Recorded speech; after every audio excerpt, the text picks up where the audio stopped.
आपका कलाकार अब आजाद नहीं रहा पापा। ये नहीं,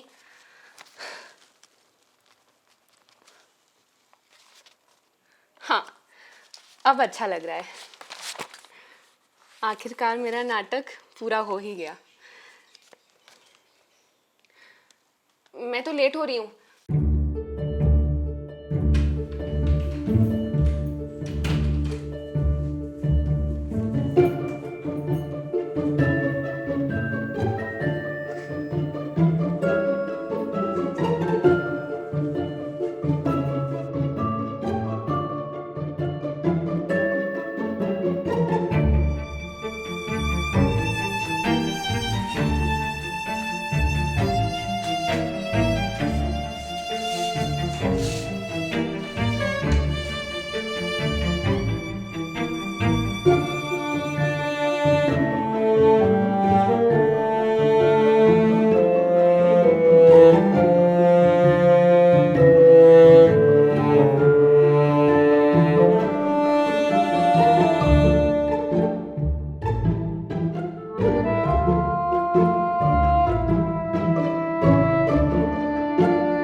वीरा, क्या सोच रही हो?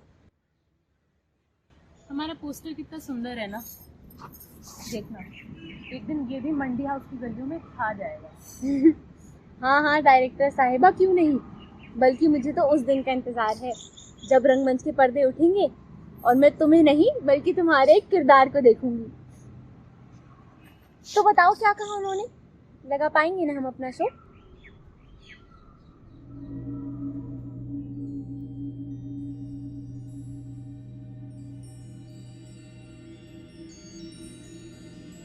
देखिए 70,000 तो एक दिन का लगेगा ही लगेगा।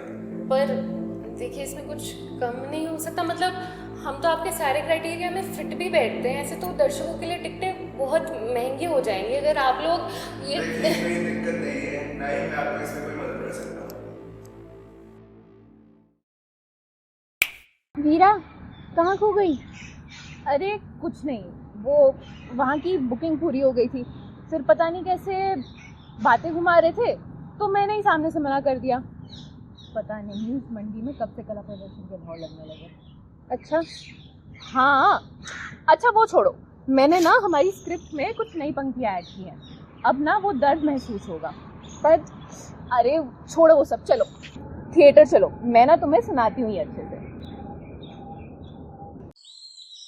5 सितंबर 2022 सुरभि एक थिएटर कलाकार अपने थिएटर को लोगों से बचाते बचाते थकी हारी अपने घर आती है। आते ही अपने पिता की फोटो के सामने जाके खड़ी हो जाती है और एक टुक नजरों से उन्हें मायूसी में देखती रहती है। पापा, आप कहते थे ना, जब तक तुम्हारी कला तुम्हारे साथ है, जब तक मन में बदलाव का विश्वास है, जब तक मन में कुछ कर गुजर जाने की आग है, तब तक एक कलाकार आजाद है। इसका सही मायनों में अर्थ तो शायद मुझे आज समझ आया पापा। जब आपसे तो ये सब इतना मुश्किल नहीं था पापा। या यूं कह लो कि आपने कभी ऐसा महसूस ही नहीं होने दिया।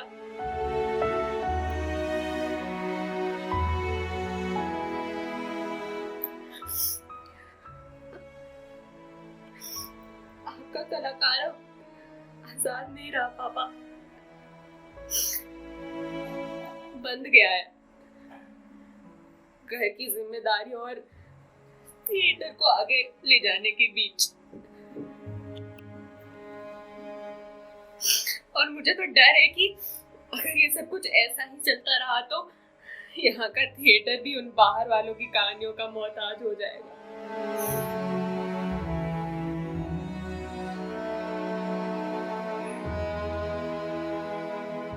एक जमाना था जब लोग थिएटर आते थे,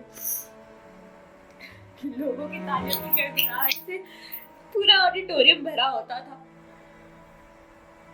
और कलाकार कलाकार किसी का मोहताज नहीं था।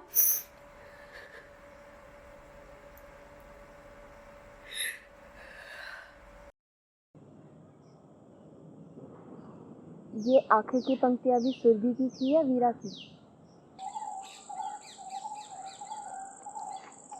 पिछले 6 सालों में जो डर मुझे तुम्हारे चेहरे पर नहीं दिखा है, वो आज क्यों दिख रहा है वीरा? और मुझसे झूठ बोलकर क्या फ़ायदा? मैं तो तुम्हारी ही कृति हूँ ना। जो वीरा अभिनय के लिए सब कुछ छोड़ते वक्त नहीं डरी, वो आज क्यों डर रही है?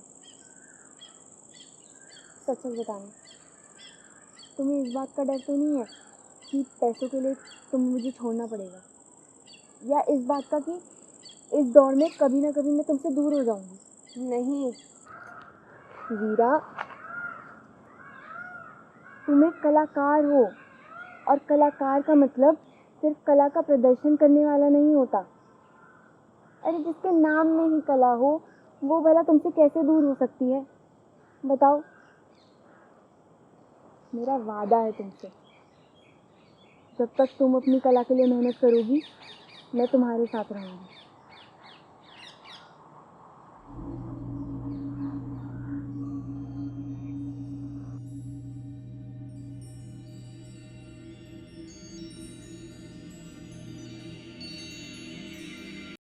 कला के बहुत रूप हैं, तस्वीरों में, किताबों में, सुर से निकले अल्फाजों में और कलाकारों की हुनकारों में। मगर ना ढूंढो तो ना मैं फूलों में ना कलियों में, ढूंढो मिल जाऊं गलियों में। और ऐसी ही एक गली है यहाँ की, मंडी हाउस।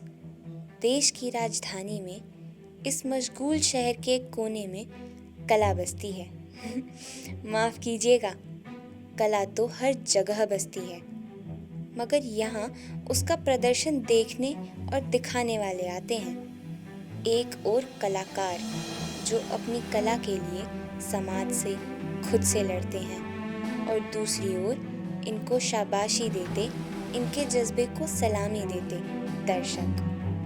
पर आपको क्या पता कि फ़ोन के बाहर एक ऐसी जगह है जहाँ रोज़ शाम कोई नाटक लगता है, रोज़ कोई कहानी बनता है और उस कहानी को सुन के कोई तालियां बजाता है। असल ज़िंदगी से बाहर निकल के वो किसी और ही दुनिया में जी आता है।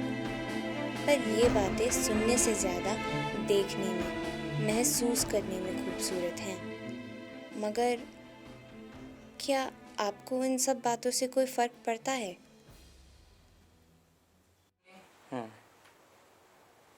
डन, ठीक है, साइलेंस। सी क्वेश्चन बहुत अभी हार्ड है, तो मैं इसको थोड़ा सा इजी बनाऊंगा। लाइक आप अज्यूम करो कि कोई बच्चा है, वो धीरे धीरे लाइक ग्रो हो रहा है, ठीक है, उसको पेरेंटिंग की ज़रूरत होती है। उसके बाद बच्चा वो स्कूल जाता है, एकेडमिक्स वगैरह पढ़ता है, ठीक है, अपनी पढ़ाई पूरी करता है। उसके बाद उसको जो करियर में अपने फॉलो करना है वो उसकी तरफ चलता है, ठीक है।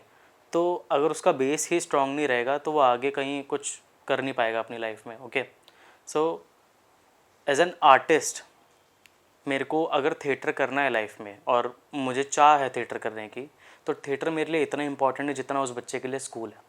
ओके, तो मतलब अगर मैं एक थिएटर आर्टिस्ट हूँ और थिएटर एक जगह है जहाँ पे मैं खुद को एक्सप्रेस करता हूँ, ठीक है, खुद थिएटर सीखता हूँ। थिएटर एक मेरे लिए थिएटर स्कूल है, उस बच्चे के लिए भी स्कूल सब कुछ है, लाइक उसको आगे पहुँचाने के लिए, उसको आगे बढ़ाने के लिए, वैसे ही थिएटर मेरे लिए एक स्कूल है। तो अगर मैं उसी को फॉलो नहीं करूँगा तो मैं फिर आगे कुछ नहीं कर पाऊँगा। थिएटर मेरे को आगे बड़ा कर रहा है और मैं थिएटर सीखते सीखते आगे बढ़ रहा हूँ। यही लाइक इतना ज़्यादा वैल्यू करता है वो हम लोगों के लिए as an artist. See government तो बहुत सारी स्कीम्स वगैरह लेके आती है आर्ट एंड कल्चर के ऊपर। इंडिया में सबसे ज़्यादा पॉपुलर आर्ट एंड कल्चर ही है, बट आर्ट को इतनी इम्पोर्टेंस नहीं मिलती है जितनी मिलनी चाहिए। अगर किसी थिएटर ग्रुप को अपना एक प्ले प्रेजेंट करना है तो वो किसको करेगा? Obviously audience.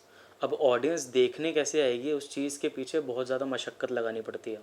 तुम्हें अच्छे से प्रमोशन करनी होती है, लोगों को पोस्टर्स बांटने होते हैं कि हाँ भाई हमारा प्ले हो रहा है, हमारा प्ले देखने आओ।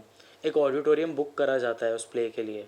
ऑडिटोरियम दिल्ली में आज के टाइम पे 50 से 70,000 लेते हैं बुक होने का, जिसमें वो सारी चीज़ें इंक्लूड करते हैं। आपको टिकट्स वगैरह बना के देते हैं, आपके लिए सारी अरेंजमेंट करके रखते हैं, आपको स्टेज देते हैं परफॉर्म करने का। बट वो 50-70,000 कोई थिएटर ग्रुप लगाए क्यों? अपने प्ले को सिर्फ दिखाने के लिए। किसी भी थिएटर ग्रुप को पैसा जनरेट नहीं करना है, unlike main stream Bollywood cinema, ठीक है। किसी भी थिएटर या आर्ट फॉर्म को पैसा जनरेट नहीं करना है उसकी आर्ट फॉर्म से। हाँ, वो आगे की बात है बहुत ज़्यादा कि एट द एंड उसको मनी लाइक मॉनेटरी जनरेट करनी है, बट अपनी आर्ट को शोकेस करने के लिए उसको पैसे की ज़रूरत नहीं है या दिखाने की ज़रूरत नहीं है। ओके, गवर्नमेंट हेल्प नहीं करती इस चीज़ में बिल्कुल भी। अगर तुम किसी गवर्नमेंट ऑफिशियल से बोलोगे या किसी से बात करोगे हेल्प करने की, अगर को मतलब हेल्प सीख करने की कोशिश करोगे कि हाँ हमें इतना इतना फ़ंड चाहिए और हम अपना प्ले प्रोड्यूस करने जा रहे हो, हम लोगों को दिखाएंगे, कोई भी तुम्हें फ़ंड नहीं करेगा। ओके, जितने भी इन्वेस्टर्स के पास चले जाओ, जितने भी फंडिंग ग्रुप्स के पास चले जाओ, इवन तुम स्पॉन्सर्स भी तुम्हें खुद कलेक्ट करने पड़ते हैं जा जाके, कोई तुम्हारे लिए कंट्रीब्यूट नहीं कर सकता। आज भी 70% से अबव जितने भी थिएटर ग्रुप्स हैं दिल्ली में, वो खुद ब खुद जितने भी ग्रुप के मेंबर्स होते हैं वो सारे खुद पैसे जोड़ के फिर उसके बाद कंट्रीब्यूट करके फिर अपना एक प्ले प्रोड्यूस करते हैं। तो ऐसे वर्क होता है। कोई भी बाहर का लाइक जितने भी तुम्हारे फैमिली रिलेटिव्स और फ्रेंड्स होते हैं वही हेल्प करते हैं, उसके अलावा और कोई हेल्प नहीं करता। यार सपोज़ करो एक रिक्शे वाला है, वो पूरा दिन रिक्शा चलाता है, वो मनी कलेक्ट करता है, ठीक है। अब उसके रिक्शे की लागत है 500 रुपये, उसने कमाए हैं 1000 रुपये। अब उस 500 रुपये जो उसके पास 500 रुपये बच गए हैं, उससे उसको अपनी फैमिली भी चलानी है, अगले दिन का फ्यूल भी लेना है, ठीक है, और खुद पे भी लगाने हैं और सेविंग्स भी करनी है। ऑल्दो 500 में इतना कुछ बचता नहीं है, बट फिर भी अगर वो रिक्शा खींचने के बाद पूरे एक दिन में ये सब चीज़ें कर लेता है तो वो उसके लिए ना सुख है। ऐसे ही थिएटर आर्टिस्ट के लिए भी अगर कोई हमारा प्ले देखने आ रहा है तो वो हमारा सुख है, ठीक है। सी हर आर्ट फॉर्म को शोकेस करना ही ना एक लर्निंग प्रोसेस का पार्ट है, ठीक है। जब तक तुम उस प्ले कह लो या फिर कोई भी अपनी आर्ट फॉर्म को अगर तुम शोकेस नहीं कर रहे हो, लोगों को दिखा नहीं रहे हो, तो तुम एक सर्कल में, एक लूप में बंद हो। तुम्हें पता ही नहीं लग रहा है कि तुम बेटर कर रहे हो, ग्रो कर रहे हो या नहीं, ठीक है। It's a two way communication. अगर आपको फीडबैक नहीं मिलेगा तो आपको समझ नहीं आएगा कि आप कैसा कर रहे हो। ओके, आप किसी भी फील्ड में हो, ओके, लाइक आप कॉरपोरेट में जॉब करते हो या कोई डॉक्टर हो या कोई पुलिस इंस्पेक्टर हो या फिर एक टीचर हो, जब तक आप अपने पैशन को कहीं पे लगा नहीं रहे और लोग उसके ऊपर फीडबैक नहीं दे रहे या फिर लोग इवन देख भी नहीं रहे कि आप कर क्या रहे हो, तो बुरा तो ऑब्वियसली लगेगा ही ना। तो इसलिए मैं चाहता हूँ एज एन थिएटर आर्टिस्ट, मैं ये चाहता हूँ कि प्ले देखने जाओ, क्योंकि वो आपको नहीं पता है कि वो कितने दिन की मेहनत होती है उन लोगों के लिए, महीनों की, 6 महीनों की, सालों की, इतनी मेहनत करते हैं तब जाके एक प्ले प्रोड्यूस होता है। और उस प्ले को करने में बहुत टाइम लगता है। जैसे आप 250 रुपये खर्च करके एक फ़िल्म देखने जाते हो, ठीक है, अब आपको नहीं पता वो फिल्म कैसी है, ओके, आप रिव्यूज़ भी पढ़ के जाते हो, बट आपको एक्सपीरियंस लेना है वो सिनेमा हॉल का। एग्जैक्टली मैं ये तो नहीं कहूँगा सिनेमा हॉल का एक्सपीरियंस आपको मिलेगा, but as a theatre artist मैं ये जानता हूँ कि सिनेमा हॉल से बेटर एक्सपीरियंस मिलेगा, क्योंकि यहाँ पे फिल्म के जैसे रीटेक्स नहीं होते हैं। यहाँ पे एक टेक में ही सारी चीज़ें होती हैं। यहाँ पे बड़े बड़े सब वूफर नहीं होते हैं, यहाँ पे माइक भी नहीं होते हैं, ठीक है। यहाँ पे म्यूज़िक आपको एडिटिंग में लगा के नहीं मिलेगा, यहाँ पे म्यूज़िक आपको ऑन द स्पॉट मिलेगा। तो जो एक्सपीरियंस आपको वहाँ मिलेगा वो कहीं नहीं मिलेगा।